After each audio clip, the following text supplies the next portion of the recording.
కర్ణాటక రాష్ట్రంలో టిప్పు సుల్తాన్ జయంతి ఉత్సవంలో అపశృతి చోటు చేసుకుంది.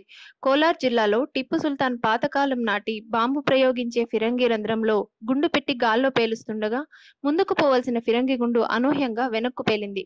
దీంతో పలువురు తీవ్రంగా గాయపడ్డారు. 6 మంది పరిస్థితి విషమంగా ఉంది. వీరిని బెంగుళూరు ఆసుపత్రికి తరలించారు. కర్ణాటక రాష్ట్రంలో టిప్పు సుల్తాన్ జయంతి వేడుకలు జరుపుకోకూడదని కర్ణాటక ప్రభుత్వం ఆదేశించింది.